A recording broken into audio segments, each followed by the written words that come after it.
Hello everyone, welcome to the Multicultural channel on the Civic platform. My name is Yahya. My name is Zara. Today we are joined by Sheikh Ismael Mukhtar. He is an incredible community member for the past 37 years. He takes on many roles as a leader in Manitoba and for the MIA. Today we will be discussing the work he has done throughout his lifetime to help Muslim and specifically Muslim women endure some of the challenges that they face in Manitoba. Assalamu alaikum, Sheikh. Wa alaikum assalam wa rahmatullahi wa barakatuh. Assalamu alaikum. I would like to go with the first question. What's your encouragement for the Muslim woman to keep their hijab in this difficult environment? Okay, well, thank you very much for inviting me. And I guess the first thing we need to understand, we shouldn't look at hijab just as something on its own. The hijab is part of the Islamic philosophy on the gender role, on the family, on the interaction between men and women. Okay, so the first thing is that hijab is not a religious symbol. Some people think that it is a religious symbol. It's not definitely a religious symbol. It's a dress of modesty. So men are required to dress in a certain manner. Women are also required to dress in a certain manner. So it must be understood within the context of the fundamental Islamic teaching of modesty and decency and respectful relationship. Now, having understood that this is a choice a Muslim woman makes based on her belief and conviction, it's not something that would be imposed on her because our relationship with our Lord, our relationship with our Creator, all comes from inside. So, we pray out of belief and conviction. Similarly, a Muslim woman would make this choice by her own belief, by her own conviction, and that's the key element. Once you are acting based on your convictions, then you can face all the different pressures that you face in the larger society. So I think it's always important to put this in a bigger context. It's not just a scarf, it's not just a symbol, it is a concept. And if we understand it within that context, I think it will make more sense. It's a very good answer, Sheikh. Yeah. And I'd like to bring another question to you, more about yourself. So why Winnipeg? Why Manitoba? What's your story? Where are you from? And why Manitoba? Okay, well, I was born and raised in Eritrea. Okay, so Eritrea is a country that has the privilege of welcoming the first ever Muslim refugees from Mecca. When the Prophet announced his message in Mecca, the people of Mecca, they started persecuting Muslims. So after 5 years, when the persecution became so bad, the first migration before Medina happened to what's known today as Eritrea and Ethiopia. And the companions spent almost 30 years under the protection of the king. So that's just a small historical detail, but that's where I was born. I was born in Eritrea. I was raised in Eritrea.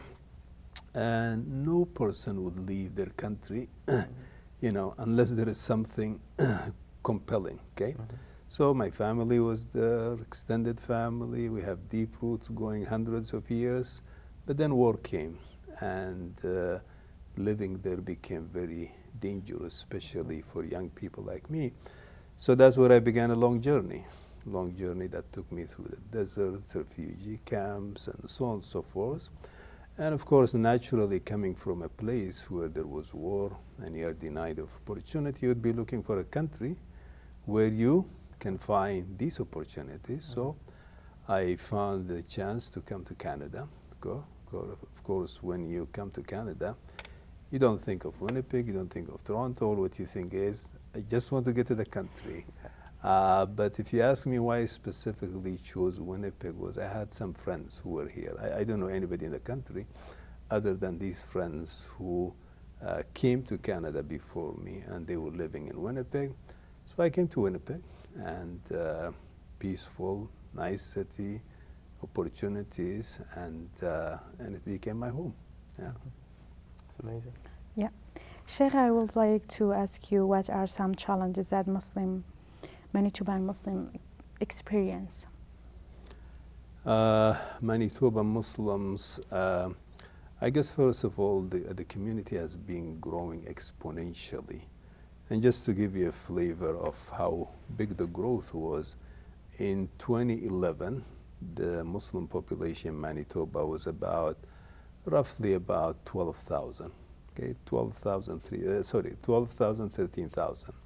Now, 10 years later, it's almost close to 30,000. So basically, you're saying the half or more than half, almost 60% of the community has been here only 10 years. Okay, so with that, you have many challenges. Our community has a history that goes back to the early 1900s. So we have been here as Muslims for more than 120 years. Our institutional history goes back to 1960. So we have a long history in the community, but with people leaving and people coming, one of the challenges is establishing a local Islamic norm. I mean, there is something, I'm not saying it's not, but a solid Islamic norm that newcomers can fit into readily, okay? So if I was to go to Egypt, for example, there is an Egyptian Islamic culture norm that people would fit into. You go to Nigeria, the same thing. So I think one of the challenges probably we have is that establishing that Manitoban Islamic, deep roots here in terms of our culture, in terms of our values, because Islam is universal, but Islam also gives us leeways for cultural differences. So with new waves coming, it's good that you have new blood, fresh ideas, but also you keep reinventing the wheel. And along that, we're also having a challenge of losing the first and the second generation. That's something really worrying to me. We are still immigrant-based community. Definitely, I mean, number-wise, immigrants are large, but I would say a community that has a history of 120 years, I would expect a good section of that community in the leadership at least should be from those who were born and raised here. So there is some challenge along that aspect. I think we need to somehow, establish that permanency within our community where others can fit readily. Would you say that a solution to that would be having more of that first and second generation put in places of power and responsibility? Or do you think we're coming to like a phase in time in which we should be looking at handing down the reins? Like we're looking at a group, if you want to call it the third generation, that are just about settling down into life. They have become like truly assimilated in good ways and bad, and in ways that they know their community pretty well.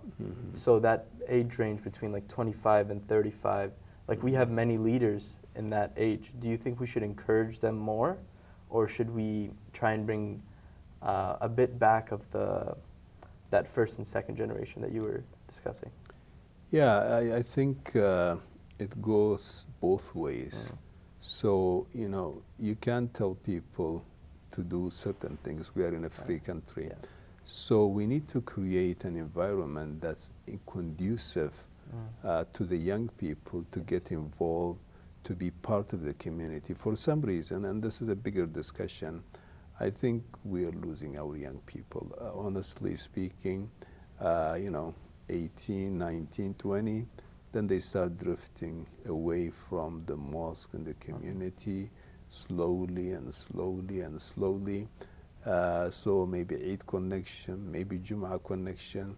I think if we really want to establish a real Manitoba Muslim community, that relationship should go beyond Jum'ah, beyond the Eid prayer. It should be a relationship where they should be leading the community. But you don't go and tell people, come and lead by force. Yeah. So there is something that the community collectively need to do and do some soul researching. Why are we losing our young? Why second generation and for third generation is not part of our community structure? I think that's something that really requires an honest, big discussion. But at the same time, also, young people perhaps need to also rethink, this is your community, this is where you grew up, this is where you spend your childhood, and it doesn't look good, once you are independent, you just turn your back on your community. I'm not saying everybody is doing the same thing. There are many good young people who are still involved, but I think it's something to think about. Well, also, thank you for that answer. You also talked about that first and second generation. So you mentioned there have been Muslims in Manitoba who have been trying to establish since almost 1800s or very, very early 1900s. Yeah. And you also authored a book called Manitoba Muslims in 2011 or 12, I believe. 2021. 2021? Yeah. Does it come out every year? It's recent. Wow. No, the book is recent. Yeah. Okay. 2021, yeah. Yeah. So could you discuss about why did you feel the need to author a book? Why did you need to write down the history? Okay. Well, I guess the first thing is history is my passion. Okay. So if you ask me what's my hobby is reading. Okay. One of the subjects that I read with great interest is history. So that's one reason. But the other reason is, I've been here for a long time, and I've been involved every aspect of the community, every aspect from small to major undertaking the community. Either I was involved directly or I know about it. So I thought, I have that knowledge that I need to share it. And given the fact that many in our community are newcomers, so I had that feeling for a long time, so that was part of it. Also another factor was for me my own curiosity and wanting to know how was the Muslim community before I came here. And my initial understanding was that we came here in the 60s. Before 60s, maybe we did not have any presence. So that led me to do the research on the book, which personally I thought it would be just a small booklet. But the more I started researching, the more I started investigating, that's where I really found that there was a history that goes back to early 1900. A history that we lost most of it, I can tell you, because the children have been completely assimilated and not much was recorded. So I think part of it was my feeling that we need to do something now before we lose history. And our elders are, leaving, they're departing from this world. So history will be lost. So at least preserve whatever can be preserved, even though the fact remains that we have lost a lot of our past history. What's your advice for the parents who take their children to the mosque, but children, as usual, they would like to play games and go around, but sometimes they complain, the parents complain about they make noises. And what's your advice for the parents? Okay. Well, I think there are a number of things. First of all, we need to understand what a mosque is, okay? Now, if we think of a mosque as a place, quiet, clean, super clean, just go there, do your 5 prayers and leave, then I think that will be, problematic, okay?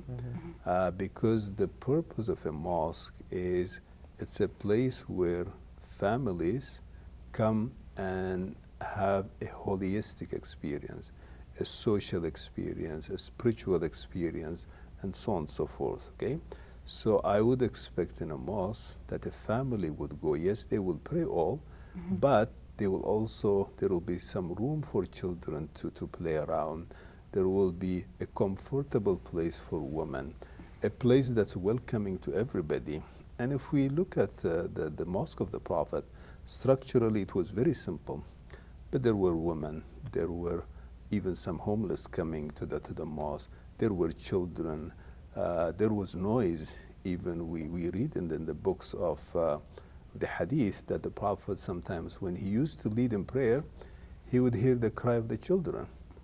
Rather than yelling at the children and telling women, don't come to the mosque, he was shortening his prayer. So that's how accommodative he was. So I think what we need to do is really change our thinking of our mosques, particularly being a minority here. This should be the hub for the community. So I think collectively as a community, we need to make our mosque a place for praying, a place for children to play, and we should provide avenues for them, a place women could come, a place where people who are struggling with mental illness, even addiction. You don't have to be a perfect person to come to the mosque. So within that context, I think parents, we should do everything possible for our children to love the mosque. Because if you force them, then bring them today, yeah, they will come today. But wait when they become 18 and 19, that's not the place they will go. And there are many alternatives for our children when they grow. So what we want to do is from young age, put in their mind that the mosque, yeah, it's a place of praying, but also it's a place of fun. It's a place they love, the place they want to go, the place they would be connected with. If we start that at a young age, they will grow with that. Now, I think we have done a good job to some extent by having a gym, which is good for children and youth, but I think we need to do a lot. We need to do a lot. I saw a mosque in, I think in Texas or somewhere. It's a large mosque, and they have an amazing playground for children. And children, they come and then they go out, they pray, they love it. And I believe a mosque should be geared to children, geared to women, geared to seniors, geared to everyone. This is the hub of the community. So yeah, definitely, I think that's a challenge for parents. We want to bring our children, we want them to come, we don't want to force them. Yeah, it's my point to ask this question because some parents want to bring their children to the mosque and they want to act them as adults, which is really hard. And as I see in the history and the Prophet ﷺ life, and children are always yelling, crying, and which is natural. Really totally fine. But also, having said that, I think also parents have some responsibility because children, you can teach them some order. You can tell them, no, when it's prayer time, don't run away, don't shout. You can. I mean, I'm not saying that parents also absorb their responsibility. No, they have a responsibility, and parents, before they take their children, this is where you put your shoe. This is how you do. Okay, and this is time to play. This is time to pray. If you condition them in that way, they will know. In the Mosque of the Prophet, for example, there was good order. For example, men will pray at the front, children in the middle, women in the back. What you see here is there is some order. There is some discipline. Children would learn discipline, will have time to play. So both parents and the mosque administration, the community as in general, we need to work together to create that environment.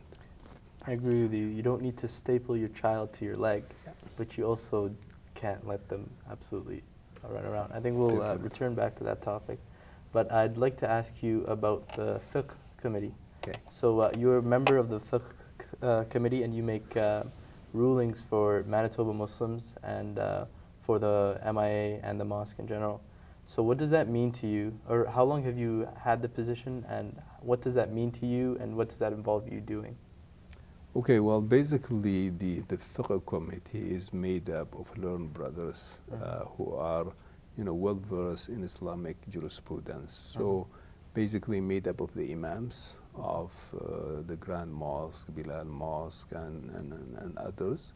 So about 6 or 7 brothers. Hopefully we can have a sister also.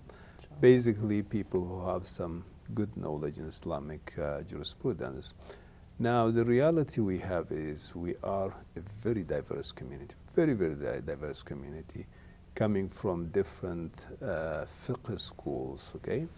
And here we have many issues that we deal with, many questions that come. So this body was created to answer questions that come from people. So we do receive emails from people asking about family issues, about all kinds of questions. So we take these emails, we provide answers to them. Okay, we do some research and we provide. So that happens regularly.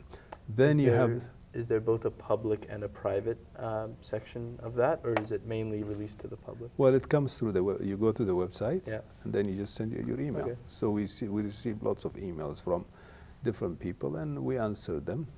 We have somebody who's medicine background. We have somebody who's finance background, in addition to their Islamic knowledge. The question about Sharia is answered by you or the others? Yeah, we collectively, everybody have their own area of expertise. We answer them. And if it is something that is beyond us, we reach out to other scholars outside Winnipeg. There are many scholars we regularly communicate with and get their input. So these are individual questions to help people, instead of Googling, this is a place you can go and ask questions.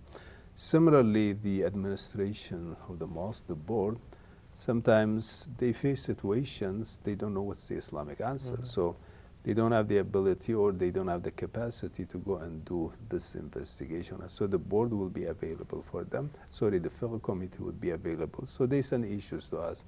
We are facing this, what can we do, or what is the Islamic position? So the fiqh council is not an executive body, meaning we are not executors. We provide advice, we provide direction. We would tell the board what Islamically, this is acceptable or this is not acceptable. Or we would tell them, this is the different alternative. And this is, so if you go to the website of the Manitoba Islamic Association, there are about 6 or 7 research papers that we have published based on questions that came from the community or the board. So that is the primary purpose of the fiqh committee, to give direction, to give support, to give guidance to the community. And one thing also we are planning to initiate, hopefully in September, is to start Islamic learning courses. So basically we will have scholars coming, so local and external scholars who will start courses on Islamic jurisprudence, on understanding Quran, and so on and so forth. And how long has the fiqh community been established for? Well, it was established, I would say, around 2011. Okay. Basically, one idea of the fiqh council is also, rather than putting the whole burden on one person, the imam, this will be a body. Okay. And given the complex issues that we are facing, it would be much efficient and also much productive if you have a pool of minds coming together, including the imams, rather than having just one person taking that huge burden on their shoulder. Thank you for that, Sheikh. What has been involved in the community meant to you? Involving the community. Well, I guess, volunteering in the community is something that you gain and you benefit from. I work in the corporate world, and there is a lot of emphasis now on volunteering. And the message to employees is that when you volunteer, you're not giving, you're taking, because you're learning, your self-worth feels much better. So I think volunteering is really an amazing experience. And I had the opportunity, our community was so kind to give me opportunities to volunteer. And this is something definitely I find it very valuable. I have learned a lot through the volunteering, and definitely I thank my community for being so generous, for giving me opportunities to make contributions to the extent I can. Yeah, volunteer from MIA, they are really generous because I had experience during Ramadan, Yeah. which is really a fantastic time with them. Great. And I encourage anyone, it's easy always to talk. Oh, yes. It's easy always to criticize. It's easy always to sit on the side and point fingers. I think the best alternative is just, Do. put your hands, come forward. I have an idea, I can volunteer, I can do things. Islamically, every Muslim is expected to be a contributor, financially, your knowledge, your idea, your skills. We are in the building phase of the community, and whatever we do today will really shape the future of the community. So I encourage everyone who's listening to us today, come and volunteer, and there is lots that can be done. Speaking about the future of the community and Islam in a new area, so you've been a very integral member of the community for nearly 4 decades now. So how would you say a major way, does anything strike out at you that it has evolved in the last 4 decades of your contribution? Okay. Well, I do think our community has a bright future. In a number of ways, we have grown exponentially. And if this trend continues, I would assume within the next 10 years, probably we would hit close to maybe 50,000. So we are growing phenomenally. But the good thing I would say our community is people have been coming and going, but the work has not stopped. Okay. It's amazing if you look at the leadership of the main organization in Winnipeg, the Manitoba Islamic Association. There has been lots of changes, but people have been moving and people have been coming, and every time you have, new people coming and stepping forward.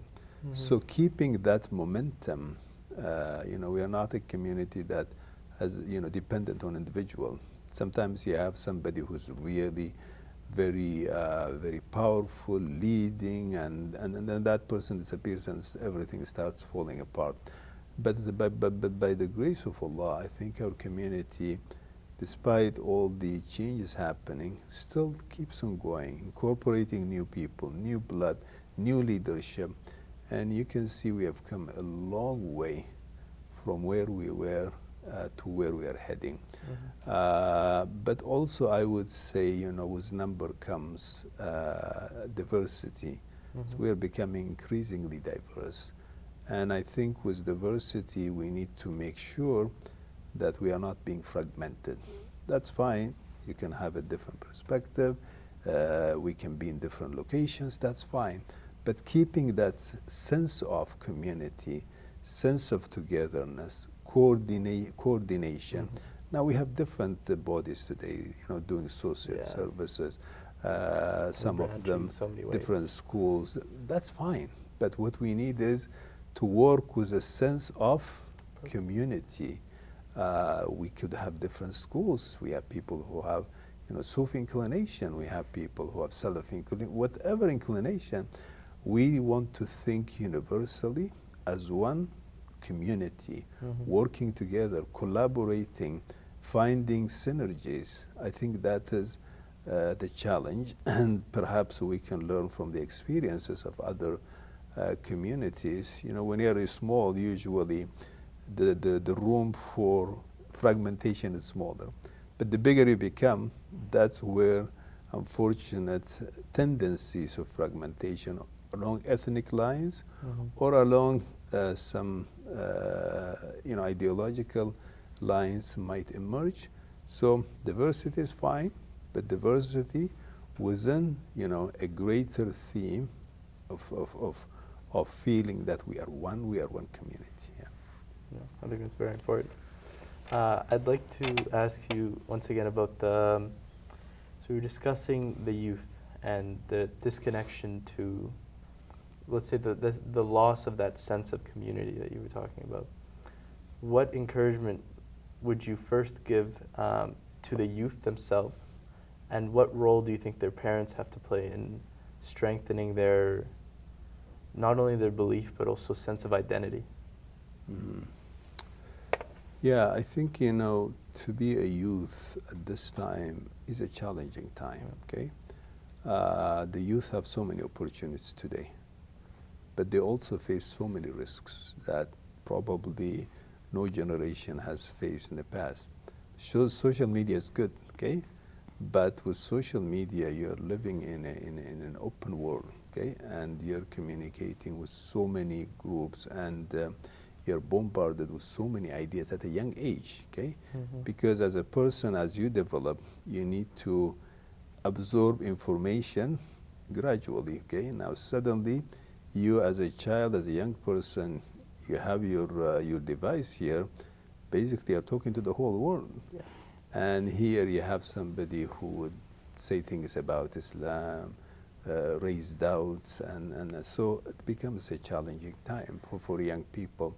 So I think what I would say for a young youth Muslim, first of all, be driven by principles, by values. Do not be a person who, you know, becomes like a person who goes with the wind, okay? Influenceable. Yeah, because what will happen is you don't know where you will end, because this wind will come, will take it this way. Another wind will come, will take, because the world, there is, especially if you follow trends, now there is a different trend coming. So that's why I think if youth have this sense of being driven by principles and values, they can make their way much safer through this challenging world they are facing. But definitely, I think the youth have a lot of challenge. I would say perhaps we parent generation, maybe we are not doing a good job understanding the challenges that our youth are going through, because the change is phenomenal. You know, when I was in the university, I graduated in 90s. We did not have laptops, absolutely. Even the professors did not have laptops. There was no emails. If you have an assignment, you will manually write it and present it. And this is not far away to the professor. Now you go to a class in the university, everybody have a laptop. Oh, yeah. So you can see the change has been phenomenal. So there is lots of change happening. And I think for us to be able to work with our youth, really we need to understand the challenges they are going, and really at the leadership level, at parents, community, we need to have these discussions, really how we can work with our youth. Sometimes, you know, there is a tendency, oh, the youth of today are lazy, they are this, they are, no, I don't think that's a right way of thinking. I think the right way of thinking is to understand what triggers them, how to communicate with them, how to address their issues. Yeah. How would that conversation start? Because I know there are many parents who have this holier than thou attitude, like my way worked for me, so you're gonna listen to me. Yeah. So how does that conversation start between, let's say, for example, a youth who is, you know, deviating a little, and a stricter parent that wants them, just a little tangent, but I think a lot of youth forget that their parents are not there to harm them. Like, they want the best for them, but it sometimes comes off in an aggressive sense. So how does that conversation start? How do both sides help that conversation happen? Yeah, I think, you know, we have to understand the cultural change that happens when you come here, okay? The way we raise our, you know, the way children are raised in most traditional societies is different than here. So we have many situations, for example, here where parents were, apprehended for being a little bit rough with their children. Now, in some traditional societies, the way they discipline their children is somewhat different, and it's acceptable there. But here it's not acceptable. Now, no parent purposely would harm their children. Everybody have the good interest of their children, but that's how they know. And that's where education becomes important, where people, when they come here as parents, these kinds of discussions need to happen. Parents, they have challenge. I mean, a child comes and says to them, something outrageous about the faith. Now, parents definitely will be offended, will be angry. Do they have the ability to dialogue with them? How do they discipline them if they start, when they become teenager? There are always challenges with the youth, and the youth are facing many crises. So parents need some education, some training, and I think there were some good workshops that were organized in the mosque for on parenting. But unfortunately, it's not consistent. I think we need to have a lot of this. I think the social issues need to receive greater importance and higher priority. When parents are equipped, they can deal better with their youth, and also counseling, community support. All of these things are really fundamental. Sheikh, what's your advice for the parents to teach their children to learn the Islamic rules?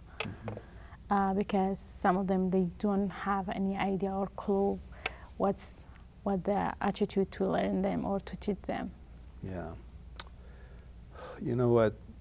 The best way to teach young people is to create for them a social environment that is, that they can learn from their Islamic values. So, I can sit my child on a chair and give him lecture on honesty, on this, on that. That's fine. That's necessary. But when I put him with a group of young people, they work together, they have fun time together, but they all share the same values. And that's why youth activities are very important.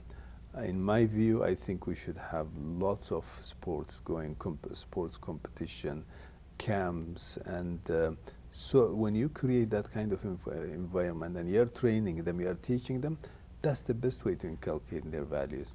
I remember one time conversing with a father, and he was telling me how he was struggling with his son, and he said, I made him memorize Quran, and he felt that should have been enough. Just memorizing Quran by itself, it won't be helpful.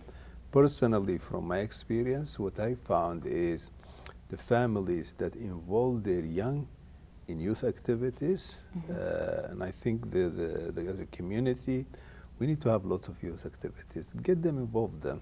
Let them go there. It's important that they play basketball, make friends, let them go camps, let them go hiking, let them be together.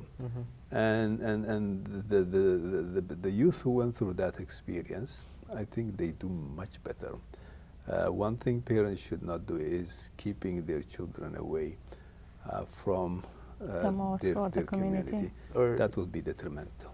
Yeah. Where do you think a parent should draw the line as to what freedom the youth should have, and when should they become entrusted, the youth, with their own life? Like, when should they have a say in everything that they want to become? Yeah. Well, one stage that's difficult is when children become teenagers, okay? This is not the time to come and tell them do this or do that. They will be less receptive at this time. I think, the best time is to start early. And this is what the Prophet ﷺ taught us, to teach children when they are early, before teens, okay? So when you start inculcating these values in them at a young age, in a nice way, first when they see parents themselves being a good role model, and then finding good resources on teaching these values. Children like stories. So through stories, sharing these values with them, creating a healthy social environment for them in the mosque. So invest in them when they are young, even sport-wise, okay? If you suddenly just forget about, because sometimes, you know, they're children now, who cares, okay? Then when you start growing, when they are 15, at that time, come and tell him, come and pray, or come and do this, it's not going to work. So I think parents should start at a very, very early time in inculcating the values in them. And I think the focus should be to make them love Islam in as much as possible. Sometimes it could be because you're competing with the social media. There's so much entertainment. They would rather, young people prefer listen to their music rather than sitting and learning. So I think finding a happy way of, and also give them some room, because sometimes if you tighten everything on them, it could explode. But at the bottom line, I would say is we as a community, we need to invest a lot on family, on parenting, premarital, this is really the core of what we need as a community. Sheikh, I would like to ask you one more question about the women's. What's your speech about the relationship between boys and girls according to the Sharia? Because we are keep asking by the non-Muslim people, they say women don't have right even to choose their own husband. What's your speech about that? And they can have been in a relationship. So what's your speech about both of them? Yeah, well, you see how we present Islam to our children, how we ourselves understand Islam. I think that is a key element to this, because it's unfortunate reality that culture has been mixed with Islam in many areas, okay? And we sometimes promote certain things in the name of Islam, which in reality is not part of Islam.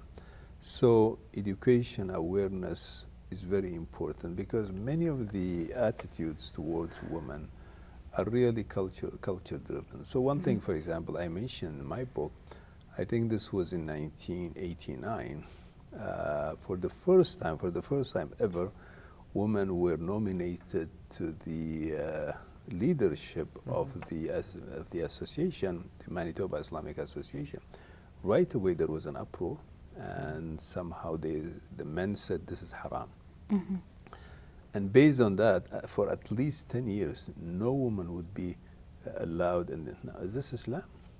Okay, so that's where we need to ask this question. So really creating awareness that women at the time of the Prophet, they used to come to the mosque, they used to ask questions. Read the Bukhari, just open the Bukhari. The Bukhari would show you and how open the mosque was to women, how open the Prophet was to women, and how considerate was to the needs of the woman. Sometimes even in our events, we might not do a good job in terms of accommodating women. You know, women have children and all of these things. So yeah, definitely there is a lot of change that needs to happen in our understanding, and that's where education comes. Education is very important, but simply taking tradition and thinking that is Islam, then I think that is problematic sometimes. Yeah, sometimes I keep telling people don't mix some culture with the Islamic, because some of the point they mix, when they explain to the other people, they mix the culture and the Islamic rules. That's why when people come with the confusions. Yeah. I mean, some people, for example, typically in the media, they talk about honor killing, okay? Now, honor killing goes against the teaching of Islam, completely. You just kill your sister because you saw her talking to someone, a stranger. That's not Islamic, this is a crime.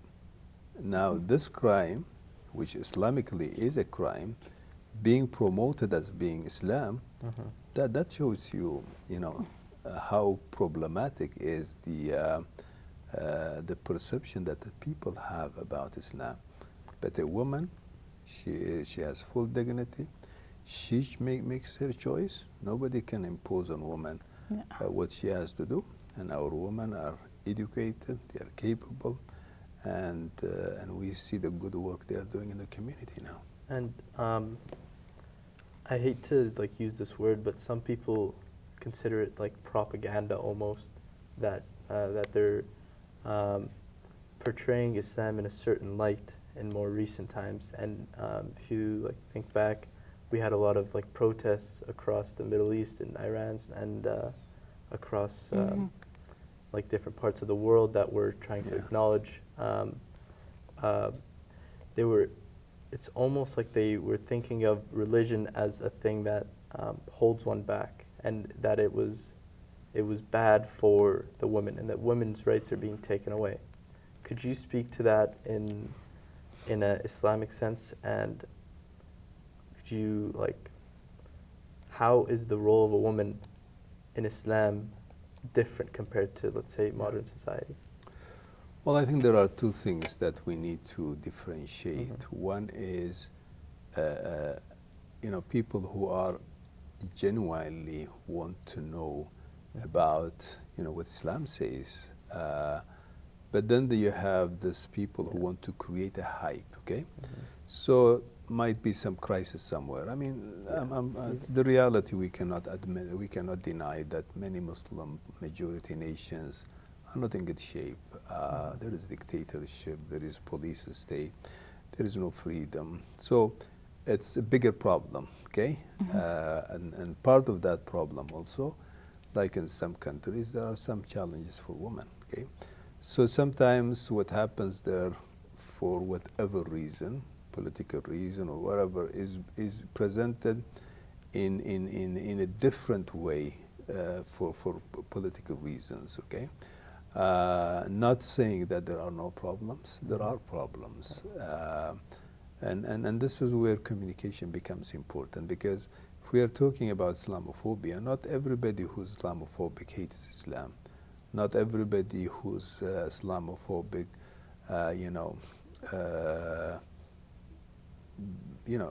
is saying that purposely. So education is important, and I think study shows that the more Canadians come to know Muslims, the more positive their views become. And that's why it's become important for us to open our doors, to reach outside of the community, not for public purposes, but public relation, because that's what Islam is. Islam is to be available for the people, be there outside, help the homeless, reach out to the addicted people, food banks, all of these, that's who we are. Reach out to our indigenous communities. That's part of Islam. It's not a public relationship. People who have misconception about Islam, reach out to them, open our mosques. I think that is fundamental to who we are. We are not a closed sect close to the mosque. We have, a much bigger role and a much bigger understanding of who as a community. Yeah, there are challenges and there is a lot of misconceptions. That misconception can only be changed by us.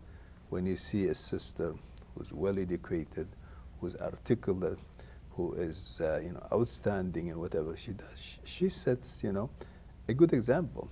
She dispels lots of, she changes lots of mind just by her being in that kind of situation, position. Yeah. And I'd like to add on to that and also ask you a question. Like, I recently met some new people, and there was two of them who asked me, so what is Islam? One of them said the only Muslim he knew was somebody that was drinking and partying and doing all this. And the other one said the most honest person he knew was a Muslim. So just to add on to that, but also another question. So say I have a brother in Islam that is in that situation, that he's drinking, he's doing all this. Is it, how could I and community help him? Is there such a thing as too far gone, would you say? Well, let me give you an example that happened at the time of the Prophet. So there was a person who was drinking, okay? And because Arabs before Islam, They used to drink. They were heavy drinkers. Their poetry is all about drinking. So, of course, not all of it, but a good chunk of it is. So drinking was rampant in Arabia. So there was this man who was struggling with drinking. So every time he drinks, and you know, he would be be told not to drink, punished, whatever. So it was recurring again and again. So one time, one person basically cursed him, and the Prophet said to him, to this person, don't help the devil, okay? Meaning that this is a person who is struggling. We don't want to push him away. We want to bring him. And this is where we need to be really open our chest, our heart, and be really available for people who are struggling. We are not, you know, a hospital is a place where you go for treatment. A mosque is like a hospital. If we were to say, you know, mosque is only for people who don't drink, for people who are free of sin, then that then really undermines the mission, the purpose of the mosque. Let them come here. So we need to be really patient. People who have been, you know, addicted to bad things, they are not going to change over time. But I think we need to be patient with them. We need to go with them step by step, show them kindness, show them understanding. A trigger moment might come and they will change. But one thing we should not do is basically cut them off. Once you cut them off, then basically you push them to the other side. If your brother is drowning, you don't go and push him down, but rather you try to help him. So yeah, that is the mindset of a believer. Every one of us have their own faults. If I don't drink, it doesn't mean I'm perfect. I have my own struggles. Everybody has their own. Nobody among us is perfect. We all look for Allah's mercy and guidance. If one of our brothers or sisters are struggling, we should be available for them to help them rather than shun them or push them away. Thank you so much, Sheikh. Your wisdom and your knowledge, it's contagious. Thank you so much. It's an honor and a pleasure to have you here. Thank you all for joining us here today on Multicultural Civic Platform. Make sure you like, subscribe, and tune in to the next episode for more.